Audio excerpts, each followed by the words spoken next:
¿no es cierto? Claro, ¿no es cierto? Así, ¿no? Como si tuvierais para... Listo, 3 cosas nomás. Muy bien. Acá son 5, ¿correcto? Muy bien. El primer punto. Cuando el autor nos presenta alguna enseñanza del Papa, se hace patente lo que hemos dicho hace un momento. Pues el padre Rosell nos presenta pensamientos de Francisco de muy diversas fuentes. Encíclicas, exhortaciones apostólicas, discursos, cartas, audiencias, homilías, bulas, etcétera, etcétera, etcétera. Yo la verdad confieso que no sabía que existía tanto, ¿no? No sabía que el Papa había escrito tanto, la verdad. Pero que refleja el conocimiento riguroso y sólidamente fundamentado y directo del pensamiento de Francisco por parte de nuestro autor. En esta selección de pensamientos encontramos ideas que inspiran el propio pensamiento y la vida del padre Carlos, ¿no? Por ejemplo, como esa deferencia en el trato a los más humildes, a los pobres, a los descartados por nuestra sociedad, como dice el Papa, y constantemente lo oímos decir al padre Carlos, ¿verdad? Con esa disponibilidad que no hace acepción de personas, pero realmente, ¿no? Que trata a todos de la misma manera. O esa chispa que nunca debe faltar, ¿no? Esos chistecitos, ¿no? Y que no le falta al padre Rosell, ¿verdad? Siempre tiene un chistecito para despertar el interés de los que se están durmiendo, ¿verdad? Correcto.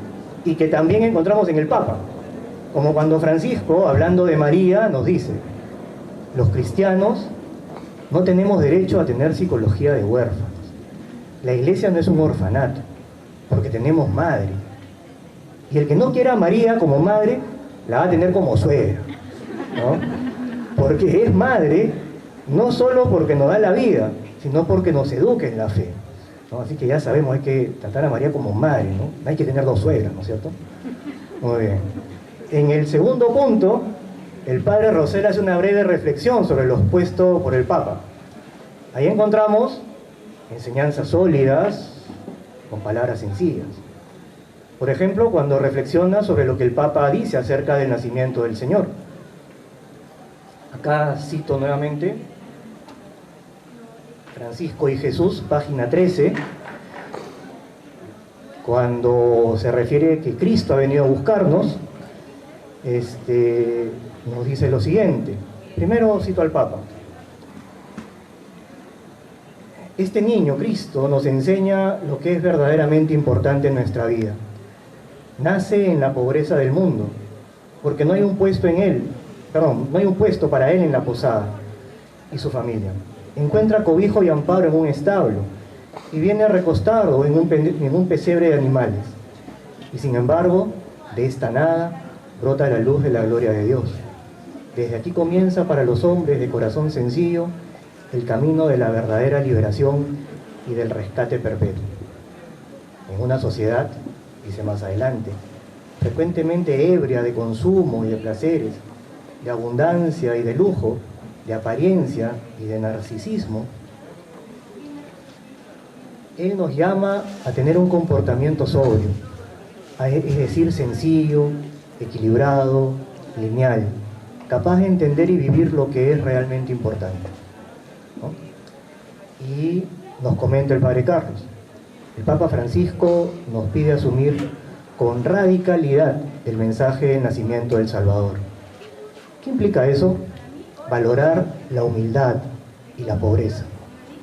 En Belén percibimos la humildad del Señor, quien se abaja por nosotros, y al mismo tiempo percibimos la pobreza, pues nada ahí habla de lujos y pompas. Al contrario, el Salvador quiere nacer pobre para mostrarnos que los bienes materiales no son lo más importante. Belén nos muestra que la verdadera riqueza no está en las cuentas corrientes de un banco o en los puestos de influencia, sino en nuestra comunión con Dios.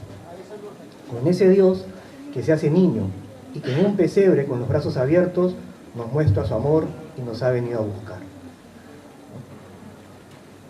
Después de esta enseñanza, terminada la reflexión, el padre nos propone un texto bíblico muy cortito, ¿no? Como para que no nos dé flojera leerlo, en realidad. Porque el padre dice que se ha dado cuenta que los católicos promedio no leemos la Biblia, ¿no? Jalón de orejas, ¿no? Y de esta manera busca ayudarnos a enfrentar esta deficiencia. dirigiéndonos a la fuente de las fuentes. Además, durante la misma reflexión se nos va a remitir a citas bíblicas muy cortas también, citas igualmente breves y en número muy reducido, ¿no? Como para que no dejemos de leer. Luego, en cuarto lugar, tras la lectura bíblica, nos propone un examen de conciencia, decíamos, sobre el tema tocado, justamente para aterrizar en nosotros mismos lo expuesto, con lo que ya no nos quedamos solamente en algo abstracto o general, como si simplemente fuera un problema doctrinal, sino que nos permite reconocer en nosotros mismos el problema. Nos invita a entrar un momento en nosotros mismos, como diría San Agustín, ¿no es cierto? Porque ¿de qué nos puede servir creer reconocer el problema en el mundo o en los demás? Eso no pasaría de ser como ver la paja en el ojo ajeno. Más bien, solo si podemos por un momento salir de la agitación de nuestros días o del olvido de nosotros mismos para meditar más bien sobre nosotros mismos, tendremos quizá la oportunidad de rectificar. Y finalmente se nos va a dar un propósito, ¿cierto? Como una pequeña tarea para poder realizar una acción concreta sobre lo tratado, una guía de acción, para que lo que hemos reflexionado no se quede solo en palabras, sino que nos da una ayuda para poder ejercitarnos en las buenas acciones. Los buenos hábitos, sabemos, solo se consiguen realizando acciones buenas. El buen hábito de la fe se puede conseguir ejercitando nuestra alma también en las buenas acciones. El Padre Carlos termina cada tema dándonos como una rutina de entrenamiento para ejercitar algún músculo específico de nuestra alma, para que se haga esta más saludable y fuerte. Como diría San Pablo en la primera carta a Timoteo, ejercítate en la piedad porque los ejercicios corporales sirven de poco, en realidad. Y así, por ejemplo, nos propone, para alimentar nuestra fe en la cruz, nos propone ofrecer a Jesús todas las cruces que aparecerán en nuestra jornada. O, para abrirnos al Espíritu Santo, nos propone pedir todos los días al mismo Espíritu Santo que nos haga dóciles a su acción. O, para aceptar la novedad, que cada mañana le pidamos al Espíritu Santo la gracia de dejarnos sorprender por Cristo. Y así sucesivamente, ¿no? Tras cada tema. De esta manera, al finalizar la lectura de estos libros, si practicamos estos consejos, podríamos alcanzar un alma equilibrada en todos los aspectos de nuestra fe. Muchas gracias.